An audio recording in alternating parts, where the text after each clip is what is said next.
أعوذ بالله من الشيطان الرجيم. بسم الله الرحمن الرحيم.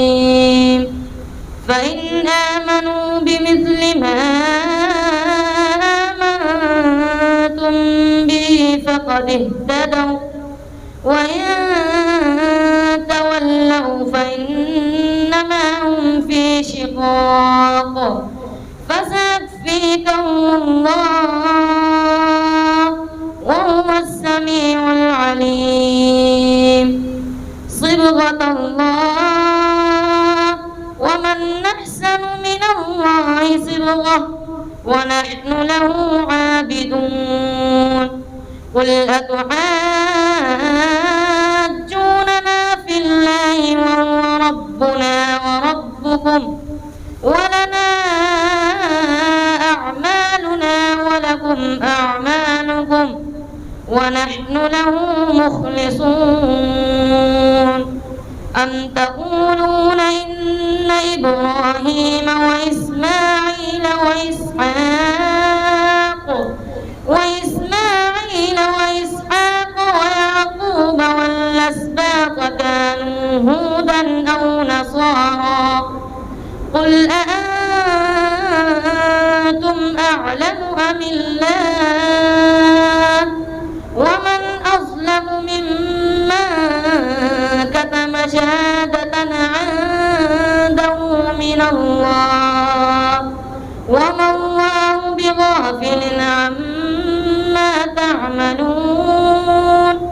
تلك أمة قد خلت لها ما كسبت ولكم ما كسبتم ولا تسألون عما كانوا يعملون. صدق الله العظيم. ما شاء اللہ، ما شاء اللہ۔ اللہ تعالیٰ کا فضل ہے اور اس کا احسان ہے کہ اللہ تعالیٰ نے اس مبارک مجلس میں بیٹھنے کی توفیق عطا فرمائی اور ان مبارک گھڑیوں کو دیکھنے اور لطف اندوز ہونے کی اللہ تعالیٰ نے توفیق عطا فرمائی۔ اس پر ہم اللہ کا جتنا بھی شکر ادا کرے کم ہے۔ بار بار نیکی کی توفیق کا مل جانا، نیک مجالس کا مل جانا، اس میں بیٹھنا، یہ محض اللہ کا احسان ہے اور اس کی توفیق ہے۔ ابھی پچھلے ہفتے ایک ختم قرآن کی مجلس تھی، اس میں بھی بیٹھے۔ اللہ تعالیٰ نے آج پھر ہمیں نصیب کر دیا، ہم پھر ایک مجلس میں بیٹھے، تو یہ اللہ کا فضل ہے۔ میں اپنی طرف سے سب سے پہلے تو حافظ شاہ فہد صاحب کو مبارکباد پیش کرتا ہوں کہ اللہ تعالیٰ نے ان کو یہ سعادت نصیب فرمائی کہ انہوں نے قرآن مجید مکمل کیا اور اپنا آخری سبق سنا کر قرآن مجید کو تکمیل کیا۔ اللہ تعالیٰ اس پر عمل کرنے کی بھی توفیق عطا فرمائے۔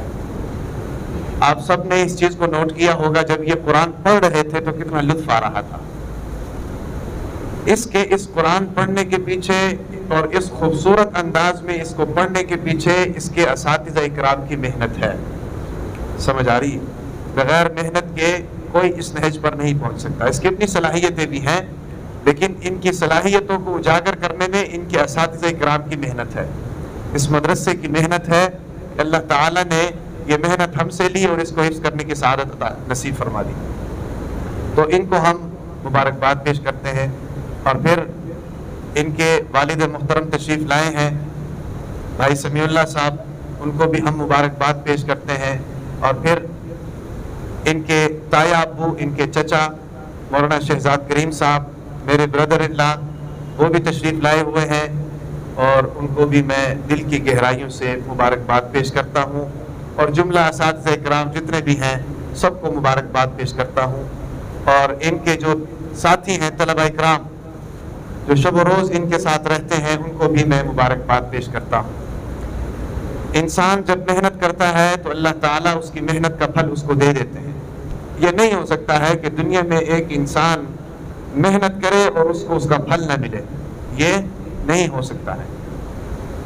تو اس نے محنت کی، اللہ تعالیٰ نے اس کو پھل دے دیا. اب اس کے لیے دنیا کی بھی کامیابی ہے اور آخرت کی بھی کامیابی ہے. سمجھ آ رہی کہ نہیں؟ اب کوئی یہ نہ سمجھے کہ اس کا کام ختم ہو گیا، اس کا کام ابھی شروع ہوا ہے. اس قرآن کو صرف پڑھ لینا ہی کافی نہیں ہے. پڑھتے تو عام لوگ ہیں، آپ تو خاص ہیں. قرآن پڑھنے کے بعد اب اس قرآن کو سمجھنا ہے. سمجھ آ رہی کہ نہیں؟ دنیا اور آخرت کی کامیابی اس قرآن مجید میں اللہ نے رکھی ہے، وہ تب حاصل ہوگی جب آپ اس کو سمجھیں گے. اس کو سمجھنا ہے. اور آخرت کے اندر اللہ تعالیٰ جو قرآن کے حافظ کے ساتھ اللہ تبارک و تعالیٰ جو ان کے درجات بلند کرتے ہیں وہ آپ سب حضرات کو معلوم ہے. اللہ کے نبی نے فرمایا الصیام والقرآن یشفعان یوم القیامہ، اور کما قال النبی صلی اللہ علیہ وسلم، کہ ایک تو روزہ اور دوسرا قرآن قیامت کے دن شفاعت کرتے ہیں. میدان محشر لگا ہوگا، حدیث کا مفہوم ہے، میدان محشر لگا ہوگا، ایک آدمی آ کر حافظ قرآن کو پکڑے گا اور کہے گا کہ تمہیں پتہ ہے میں کون ہوں؟ کہے گا مجھے تو نہیں پتا. انہوں نے کہا کہ میں وہ ہوں کہ جو تجھے ساری رات جگائے رکھتا تھا، یعنی قرآن.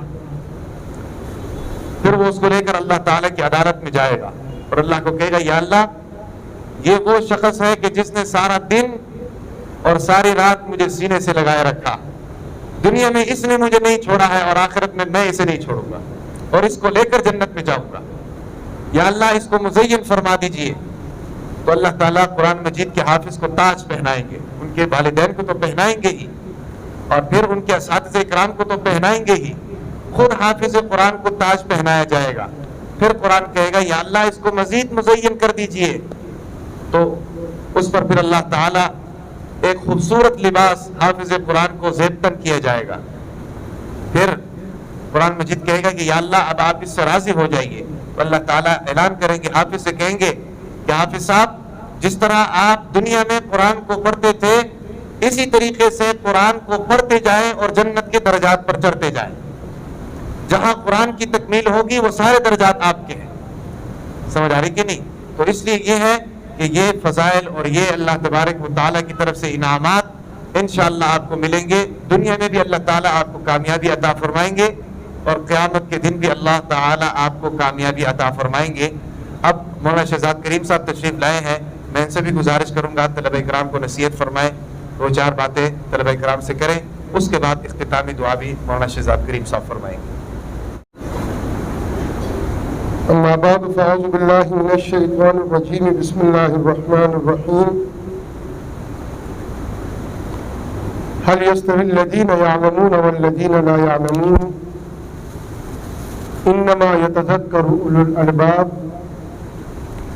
وقال تعالى في مقام آخر إنا نحن نزلنا الذكر وإنا له لحافظون. وقال الرسول صلى الله عليه وسلم خيركم من تعلم القرآن وعلم، أو كما قال عليه الصلاة والسلام. صدق الله العظيم.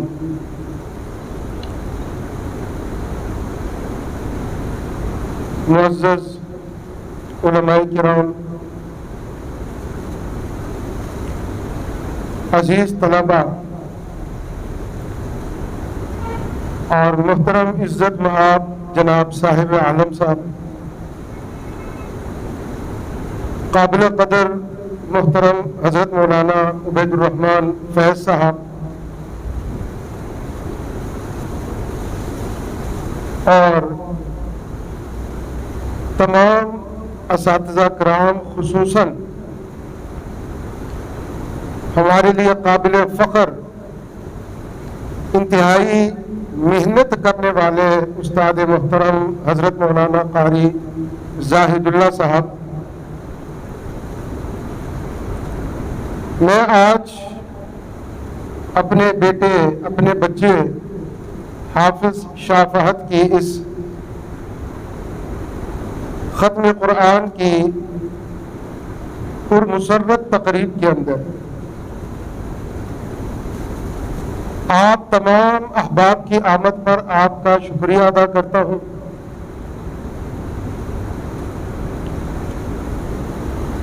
اور میں یہ سمجھتا ہوں کہ آج کا دن اللہ تعالی ہر جتنے یہاں پہ میرے بچے بیٹھے ہوئے ہیں اللہ تعالیٰ سب کو نصیب فرمائے. انسان کی زندگی کے 2 دن بڑے یادگار ہوتے ہیں. مجھے اپنے ختم قرآن پاک کا دن آج بھی اچھی طرح یاد ہے. یہ 1990 کی بات ہے. آج سے تقریباً کوئی 33 سال پہلے کی بات ہے. حضرت مولانا قاری عبدالغفار صاحب نور اللہ مرقدہ، ان کی بھرپور جوانی تھی. دارالعلوم محمدیہ کے اندر ایک عروج تھا. ہر تیسرے دن کسی بچے کا قرآن پاک ختم ہوتا تھا. ایسے ہی میرے والد محترم چترال سے تشریف لائے تھے اور میرے لیے وہ دن اتنا یادگار دن ہے کہ آج بھی میرے خوابوں میں، میری آنکھوں میں وہ ہر وقت بسا رہتا ہے. تو ختم قرآن کا یہ دن اللہ تعالیٰ آپ تمام بچوں کو نصیب فرمائے. یہ آج شفاعت کے لیے بڑا یادگار دن ہے. اور میں اس کامیابی پر سب سے پہلے ان کے استاد محترم حضرت مولانا حضرت قاری زاہد اللہ صاحب کا شکریہ ادا کرتا ہوں دل کی اتھا گہرائیوں سے. حضرت مولانا عبید الرحمان صاحب کا، اور خصوصاً آج کی یہ جو رونق آپ بچوں کو اور بڑوں کو نظر آ رہی ہے، اس کے اندر ہمارے یہ جو معززین تشریف فرما ہے، محترم جناب ڈاکٹر عمر صاحب، ڈاکٹر ممتاز صاحب، ممتاز الحق صاحب، محترم جناب صاحب عالم صاحب، محترم جناب سجاد بھائی سجاد صاحب، اور محترم جناب طاہر ندیم صاحب، جناب رفاقت صاحب. یہ وہ حضرات ہیں کہ ان حضرات نے، جبکہ یہ مدرسہ ایک طرح سے ختم ہو چکا تھا، یہاں کی یہ رونقیں ختم ہو چکی تھیں، ان حضرات نے درد دل کے ساتھ اس ادارے کو دوبارہ کامیابی کی طرف گامزن کرنے کے لیے اس مدرسے کے بانی و مبانی حضرت مولانا قاری عبدالغفار صاحب کے ساتھ انہوں نے رابطہ کیا اور یہ مسلسل تشریف لاتے رہے. کوئی ایک میٹنگ نہیں ہوئی، میں ہر میٹنگ میں شریک تھا. کوئی 10 سے 15 میٹنگیں ہوئی دارالعلوم محمدیہ میں، اور یہاں پہ ڈاکٹر ممتاز الحق صاحب کے گھر میں، برادرم بخاری صاحب کے گھر میں، مختلف دوستوں کے گھروں میں، مدرسے کے اندر بڑے درد دل کے ساتھ میٹنگیں ہوئی، غور فکر ہوئے، اور اس کا نتیجہ یہ نکلا کہ آج الحمدللہ آپ کا یہ مدرسہ ربیع القرآن لاہور کے چند گنے چنے مدارس میں سے ایک ہے. یہ مدرسہ اپنا لوہا منوا چکا ہے ہر میدان میں. اور میں یہ سمجھتا ہوں کہ ہمارے کمیٹی کے جو احباب ہیں ان کی مخلص دعائیں اور آپ کے جو جملہ اساتذہ کرام یہاں پہ تشریف فرما ہے ان کی محنت اور یہ کاوشوں کا نتیجہ ہے کہ آج یہ ادارہ ایک مثال بن کر ابھرا ہے. اور ختم قرآن پاک کی یہ محفل، آپ کتنے خوش نصیب ہیں کہ ہر ہفتے آپ کو یہ مجلس نصیب ہوتی ہے. حضرت ابو ہریرہ رضی اللہ تعالیٰ عنہ ارشاد فرماتے ہیں کہ ختم قرآن کی مجلس میں دعائیں قبول ہوتی ہیں، اور آج سب سے بڑی بات یہ ہے کہ ہماری دعا قبول ہو. ہم کتنی دعائیں مانگتے ہیں، اگر دعائیں قبول ہو، جس کی دعا قبول ہوئی اس کا بیڑا پار ہو گیا، وہ کامیاب ہو گیا، کیونکہ قبولیت یہ کامیابی کی علامت ہوتی ہے. اور پھر قرآن کہ جس کی عظمت سے آج کا مسلمان ناواقف ہے، اگر ہم قرآن کی عظمت پر غور کریں، آپ کے اساتذہ تشریف فرما ہے، عظمت قرآن پر گفتگو آپ کے سامنے ہوتی رہتی ہے، لیکن میں ایک اور پہلو کی طرف آپ بچوں کو مبذول کرانا چاہتا ہوں. آپ نے جس کام کو پکڑا ہے، جس کتاب کو آپ سیکھنا چاہ رہے ہیں، اس کی عظمت جب آپ کو معلوم ہوگی تو آپ اس کی قدردانی کریں گے، آپ کو اپنی عظمت کا اندازہ ہوگا، اپنی اہمیت کا اندازہ ہوگا۔ آپ ذرا تصور کریں کہ یہ قرآن مجید فرقان حمید وہ کتاب ہے۔ دیکھیں دنیا کے اندر اگر آپ نے کسی بندے کے بارے میں کوئی رائے قائم کرنی ہو، کوئی اندازہ لگانا ہو، تو آپ کیا کریں؟ اس کے دائیں بائیں اس کے دوست، اس کے متعلقین، اس کے ملنے جلنے والوں کو آپ دیکھیں۔ اگر کوئی آدمی ڈاکٹر ہے تو اس کے زیادہ ملنے والے ڈاکٹر ہوں گے۔ اگر کوئی آدمی حافظ اور عالم ہے تو اس کے زیادہ ملنے جلنے والے حافظ اور عالم ہوں گے۔ اگر کوئی آدمی تاجر ہے تو اس کے زیادہ ملنے جلنے والے تاجر ہوں گے۔ اسی طرح یاد رکھیں، جب ہم قرآن کی عظمت کو دیکھتے ہیں تو اس کے لیے ہمیں دیکھنا ہوگا کہ قرآن کے متعلقین کون ہیں۔ تو ذرا تصور کیجئے کہ قرآن مجید فرقان حمید کا سب سے پہلا تعلق کن کے ساتھ ہے؟ خلاق عالم کے ساتھ ہے، اللہ تعالیٰ کی ذات کے ساتھ ہے کہ تبارک بالقرآن فإنہ کلام اللہ وخرج منہ، کہ قرآن سے برکتیں حاصل کرو۔ کیوں؟ اس لیے کہ قرآن اللہ تعالیٰ کے اندر سے نکلا ہے اور یہ قرآن اللہ تعالیٰ کا کلام ہے، اللہ کا کلام۔ آپ نے دیکھا ہوگا کہ کتابوں پہ لکھا ہوتا ہے یا موبائل میں کوئی میسج آ جاتا ہے، کلام اقبال، کلام مرزا غالب۔ اب جب آدمی دیکھتا ہے نا کہ یہ کلام اقبال ہے، علامہ اقبال کتنا بڑا شاعر، ایران جو فارسیوں کا ملک ہے وہاں کے فارسی علامہ اقبال کی شاعری کو سلام کرتے ہیں، حالانکہ وہ پنجابی بولنے والے تھے۔ علامہ اقبال پنجابی اردو بولنے والے تھے، لیکن انہوں نے فارسی میں ایسی شاعری کی، اور اردو کی ان کی شاعری آج تک بر صغیر پاک و ہند میں ان کے برابر کا کوئی شاعر پیدا نہ ہو سکا۔ اتنا بڑا شاعر، جب ان کی بات آتی ہے کلام اقبال تو سمجھنے والے پوری توجہ سے ان کی بات کو سنتے ہیں کہ بھئی یہ کسی ایرے غیرے کا کلام نہیں ہے، یہ خاص آدمی کا کلام ہے۔ اسی طرح جب حدیث کا تذکرہ آتا ہے، حدیث نبوی صلی اللہ علیہ وسلم، تو ایک مسلمان فوراً متوجہ ہو جاتا ہے کہ بھئی یہ کوئی ایسی ویسی بات نہیں ہے، یہ حدیث نبوی ہے، اللہ کے نبی کی بات۔ اور اللہ کے نبی نے کتنے بڑی بڑی باتوں کو چھوٹے چھوٹے نقطوں کے اندر بند کر کے، جیسے دریا کو کوزے میں بند کرنے والی بات ہے کہ اللہ کے نبی نے حکمت بری یہ باتیں ہمارے سامنے رکھ دی حدیث کی صورت میں۔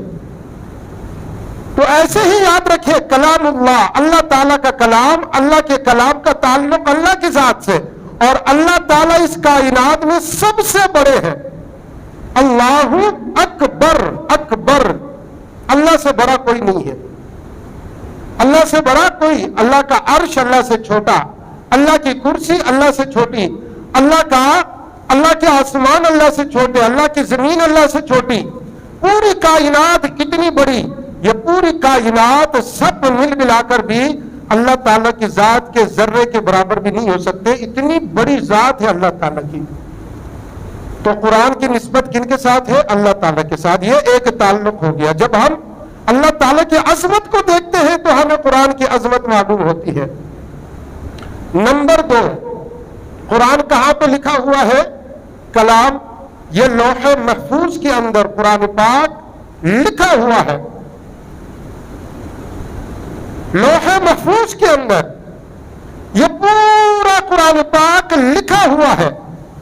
اور لوح محفوظ آپ تمام بچوں کو معلوم ہے، علماء کرام تشریف فرما ہے کہ کائنات کے اندر سب سے محترم اور محتشم اگر کوئی جگہ ہے تو وہ لوح محفوظ ہے۔ تو قرآن کا دوسرا تعلق لوح محفوظ کے ساتھ ہے، جو سب سے زیادہ محترم اور محتشم اور مکرم جگہ ہے، تو گویا کہ قرآن کا دوسرا تعلق لوح محفوظ کے ساتھ ہے۔ قرآن کا تیسرا تعلق حضرت سیدنا جبریل امین کے ساتھ ہے، اور جبریل علیہ السلام تمام فرشتوں کا سردار، وحی کا لے کر آنے والا، سب سے زیادہ اللہ تعالیٰ کا مقرب اگر کوئی فرشتہ ہے تو وہ حضرت جبریل علیہ السلام ہے۔ اور جبریل علیہ السلام کی عظمت پر جب ہم نگاہ دوڑاتے ہیں تو قرآن کیا کہتا ہے؟ اللہ تعالیٰ نے قرآن پاک میں فرمایا کہ ذی قوۃ عند ذی العرش مکین مطاع ثم امین، کہ یہ جبریل ذی قوہ، طاقت والے ہیں، اتنے طاقت والے کہ قوم لوط کی بستی کو انہوں نے سیکنڈوں میں اپنے ایک پر کے اوپر اٹھا کر اللہ کے آسمان کے قریب لے جا کر واپس پلٹا دیا، جس میں بحیرہ مردار بھی سارا کا سارا شامل تھا۔ آج تک دنیا کی تاریخ میں وہ واحد سمندر ہے کہ جہاں ایک مچھلی زندہ نہیں رہتی، کوئی مخلوق اس کے اندر زندہ نہیں رہ سکتی۔ اللہ کا غضب نازل ہوا اور یہ عذاب، آپ ذرا دیکھیں، ہم 2 اینٹیں اٹھائے، 4 اینٹیں اٹھائے تو نانی یاد آ جاتی ہے، اٹھا سکتے؟ مزدور تو اٹھا لیتے ہیں، 15-20 اینٹیں اٹھا لیتے ہیں، کبھی 2 اینٹیں 4 اینٹیں اٹھا کر ذرا دیکھیں کتنا وزنی، تو پوری زمین کو اٹھا کر پلٹانا۔ ذی قوہ عند ذی العرش مکین، مطاع، وہاں کا سردار، ثم امین، اور پھر وہ امانت دار ہے۔ اس نے اس قرآن کے لانے میں کوئی خیانت نہیں کی، ایک ایک لفظ جو اللہ تعالیٰ نے ان کو عطا کیا انہوں نے حضور صلی اللہ علیہ وسلم تک پہنچا دیا۔ تو قرآن کا تیسرا تعلق کن کے ساتھ ہے؟ حضرت جبریل علیہ السلام کے ساتھ۔ قرآن کا چوتھا تعلق لیلۃ القدر کے ساتھ ہے، انا انزلناہ فی لیلۃ القدر، کہ ہم نے لیلۃ القدر میں قرآن پاک کو نازل کیا۔ اور لیلۃ القدر کون سی رات ہے؟ فرمایا کہ لیلۃ القدر خیر من 1000 شہر، 1000 مہینوں سے بھی اللہ تعالیٰ فرما رہے ہیں کہ بہتر رات ہے، یعنی کہ ان سے بھی بڑھ کر ایک رات اگر کوئی ہے تو وہ لیلۃ القدر کی رات ہے۔ اور اللہ تعالیٰ نے کیا فرمایا؟ انا انزلناہ، ہم نے اس قرآن پاک کو نازل کیا لیلۃ القدر کے اندر۔ اور لیلۃ القدر میں یہ کب نازل ہوا تھا؟ یہ اللہ کے عرش سے، اللہ کے پاس سے لیلۃ القدر میں لوح محفوظ میں یک بارگی مکمل نازل ہوا تھا۔ تو قرآن کا چوتھا تعلق کس کے ساتھ ہے؟ وہی لیلۃ القدر کے ساتھ ہے۔ قرآن کا 5واں تعلق کائنات کے اندر، یا صاحب الجمال و یا سید البشر من وجهك المنیر لقد نور القمر لا يمكن السماع کما کان حقہ بعد از خدا بزرگ توئی۔ قصہ مختصر کہ اللہ کے بعد نہ جبریل کا مرتبہ ہے، نہ حضرت سیدنا آدم علیہ السلام کا ہے، نہ سیدنا ابراہیم علیہ السلام کا ہے، بلکہ جب میں احادیث کو اٹھا کر دیکھتا ہوں، جب میں قرآن کا مطالعہ کرتا ہوں تو مجھے قرآن یہ کہتا ہے، مجھے حدیث یہ کہتی ہے کہ اللہ کے بعد اگر کسی ہستی کا رتبہ اور مقام ہے تو وہ کن کا ہے؟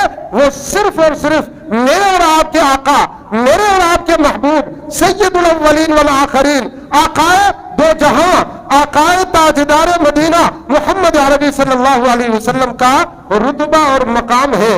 اور محمد عربی صلی اللہ علیہ وسلم پر قرآن نازل ہوا تو یہ قرآن پاک کا 5واں تعلق ہے۔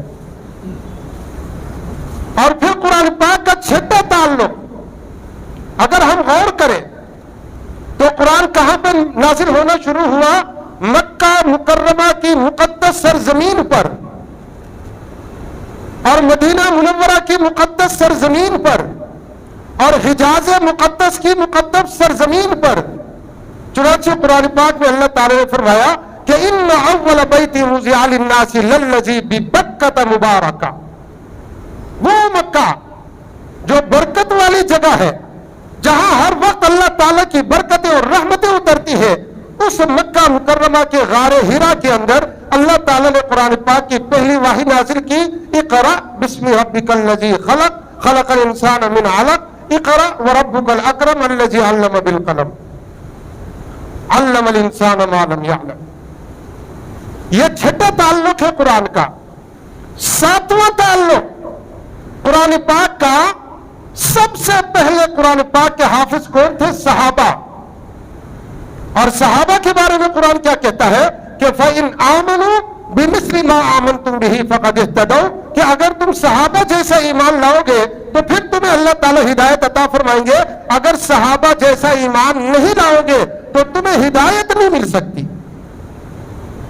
چنانچہ قرآن کے پہلے حافظ کون تھے؟ اور دیکھیں ان کا مقام اور ان کی رتبہ۔ آقا دو جہاں نے ایک مرتبہ حضرت ابی بن کعب رضی اللہ تعالیٰ عنہ، جو اس امت کے قاری ہے، جن کو اس امت کے قاری کا لقب ملا، حضرت ابی بن کعب رضی اللہ تعالیٰ عنہ کے بارے میں آتا ہے کہ ایک دفعہ اللہ کے نبی صلی اللہ علیہ وسلم نے حضرت ابی بن کعب سے کہا کہ مجھے قرآن سنا اس لیے کہ مجھے تجھ سے قرآن سننے کا حکم ملا ہے۔ اللہ اکبر! صاحب قرآن آقا دو جہاں ہے اور حکم ان کو ہو رہا ہے کہ کن سے قرآن سنو؟ ابی بن کعب رضی اللہ تعالیٰ عنہ سے جا کر قرآن سنو۔ اب حضرت ابی بن کعب نے عرض کیا، یا رسول اللہ، کیا میں آپ کو قرآن سناؤں؟ میری یہ اوقات کہ میں آپ کو قرآن سناؤں؟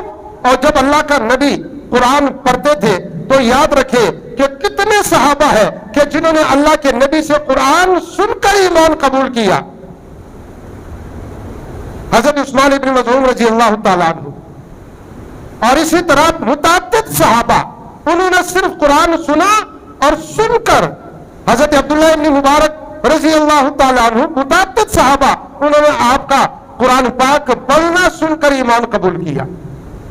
عبداللہ ابن کعب نے حضرت ابی ابن کعب رضی اللہ تعالیٰ عنہ نے عرض کیا، یا رسول اللہ، کیا اللہ تعالیٰ نے میرا نام لے کر قرآن سنانے کا حکم دیا ہے؟ اللہ کے نبی نے فرمایا کہ ہاں، اللہ تعالیٰ نے تیرا نام لے کر۔ اللہ اکبر! ابھی یہ جب بچہ پڑھ رہا تھا، اس بچے کا ٹھہراؤ، اس کا انداز اور اس کی کانفیڈنس، اور میں نے دیکھا ہے اس مدرسے کی یہ خاصیت ہے، حافظ بے شمار مدرسوں میں بچے بنتے ہیں، لیکن ٹھہراؤ کے ساتھ اللہ تعالیٰ نے قرآن پاک کے بارے میں کیا فرمایا؟ وَرَتِّلِ الْقُرْآنَ تَرْتِيلًا، قرآن کو ٹھہر ٹھہر کر ترتیل کے ساتھ پڑھو۔ وَالْأَخْذُ بِالتَّجْوِيدِ حَتْمٌ لَازِمٌ مَنْ لَمْ يُجَوِّدِ الْقُرْآنَ عَاصِمٌ لِأَنَّهُ بِهِ الْإِلَٰهُ أَنزَلَ وَهَكَذَا مِنْهُ إِلَيْنَا وَصَلَ۔ قرآن کو تجوید کے ساتھ ٹھہر ٹھہر کر اور خوبصورت انداز میں اللہ نے پڑھنے کا حکم دیا۔ اقرأوا القرآن بلحون العرب واصواتها، اللہ کے نبی نے کیا فرمایا کہ قرآن کو عربوں کے لب و لہجے میں پڑھو۔ آج الحمدللہ یہ بچہ پڑھ رہا تھا اور میں متوجہ تھا اس کے ٹھہراؤ، اس کا اخفاء، اس کا اظہار، اس کا غنہ اور اس کا وقف اور اس کو اٹھانے کا انداز، اس کو نیچے لانے کا۔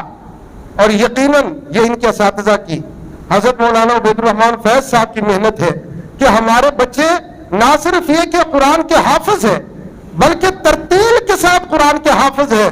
اور یہ صحابہ کی عظمت ہے کہ جب انہوں نے پڑھا تو اللہ تعالیٰ نے ان سے قرآن کو سننے کا حکم دیا۔ تو قرآن کا ساتواں تعلق کن کے ساتھ ہے بھائی؟ صحابہ کے ساتھ۔ اب ذرا تصور کرے کہ قرآن کتاب اللہ ہے، نازل کن پر ہوا؟ رسول اللہ پر۔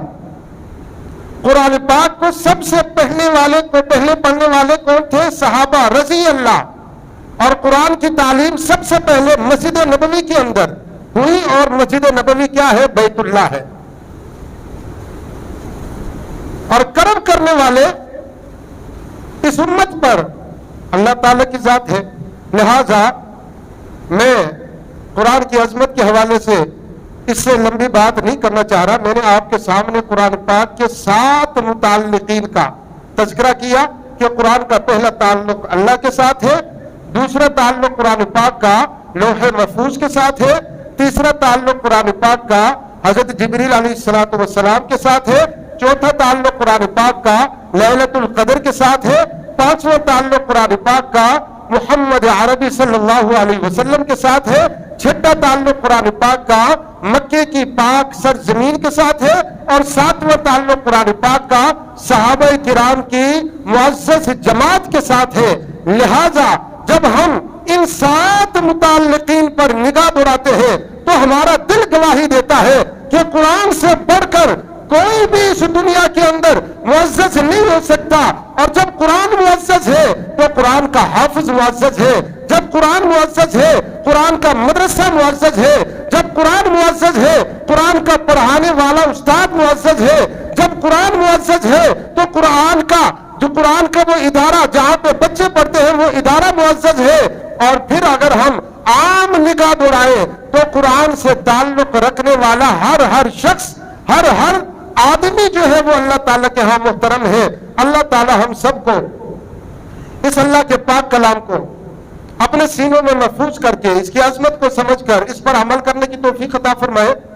اور آخر میں خصوصاً میں اپنے برادر مکرم سمیع اللہ خان کو مبارکباد پیش کرتا ہوں۔ یہ بچہ آیا تھا لاہور میں اپنے علاج کے لیے شافعت، پچھلے سال نومبر میں، ابھی 2 سال پورے نہیں ہوئے۔ یہ علاج کے لیے اپنے والد اور اپنی والدہ کے ساتھ آیا۔ میرا بیٹا احمد یہاں پہ پڑھنا شروع کر چکا تھا، تو میں نے ویسے ہی ان کو مذاقاً کہا کہ بچے کو چھوڑ تو مدرسے میں پڑھے گا، حافظ بنے گا۔ اس نے کہا کہ پوچھ لو اپنے بھتیجے سے۔ میں نے اس بچے کو بولا ہاں بھائی چترال جا کے کیا کرنا، پڑھ لو مدرسے میں۔ مذاق میں بات ہوئی، اس نے کہا میں نے پڑھنا ہے۔ اگلے دن یہ بالکل تیار ہو کے اس نے پکا فیصلہ کیا کہ میں نے واپس چترال نہیں جانا، اور اس نے مدرسے میں داخلہ لیا۔ آج الحمدللہ ابھی 2 سال پورے نہیں ہوئے، محترم جناب قاری زاہد اللہ صاحب کی یہ محنت ہے کہ یہ بچہ قرآن پاک کا حافظ بن گیا، اور انشاءاللہ اس سال مصلی سنائے گا رمضان میں۔ تو یہ بہت بڑی بات ہے۔ میں تو سمجھتا ہوں کہ یہ بچہ اپنے علاج کے لیے آیا یہاں پہ اور قرآن کا حافظ بن گیا۔ تو یہ کیا ہے؟ اللہ تعالیٰ کی طرف سے چناؤ ہے، اللہ تعالیٰ کی طرف سے انتخاب ہے کہ کس ارادے سے آیا تھا اور قرآن کا حافظ بن گیا۔ کتنی بڑی اللہ تعالیٰ نے عظمت عطا کی۔ اتفاقاً ایسا ہوتا ہے، آپ میں سے بھی کئی بچے ایسے ہوں گے ان کا ارادہ نہیں ہوگا، لیکن جب اللہ تعالیٰ فیصلہ کرتا ہے تو جس بچے کو اللہ تعالیٰ قرآن حافظ بنانا چاہتا ہے اس کا نام اپنے سپاہیوں میں لکھ دیتا ہے۔ آپ سب بچے اللہ تعالیٰ کے قرآن کی حفاظت کے سپاہی ہیں۔ آپ کیا ہیں بھائی؟ فوجی ہے، یاد رکھنا۔ جتنے بچے ہیں نا، ایک تو پاکستان کے فوجی ہے نا، وہ پاکستان کی حفاظت کرتے ہیں، اور آپ کس بات کے فوجی ہیں؟ آپ قرآن پاک کی حفاظت کے فوجی ہیں، آپ اللہ کے سپاہی ہیں۔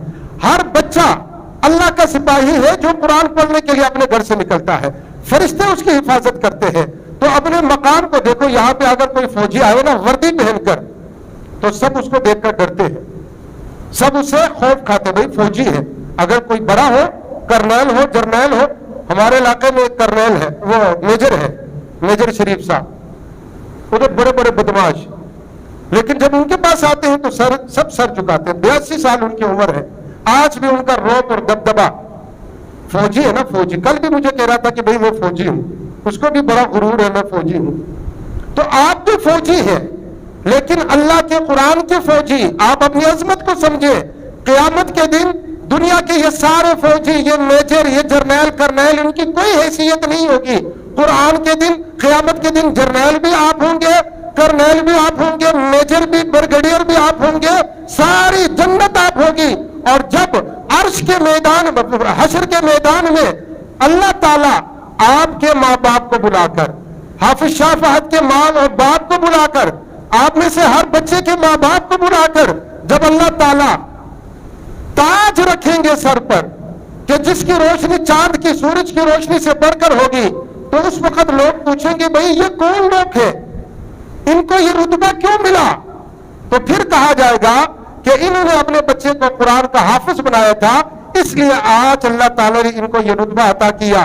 تو بس یہ میرے کلمات تھے جو میں نے اپنے دل سے یہ خوشی کے موقع پر، میں نے آپ کا ٹائم بھی زیادہ لیا، مجھے ہمارے محترم متمم صاحب نے حکم دیا تھا کہ 12 بجے تک پروگرام ختم ہونا چاہیے، ابھی 5 منٹ باقی ہے، تو انشاءاللہ ہم دعا کریں گے، اللہ تعالیٰ کا شکریہ ادا کریں گے۔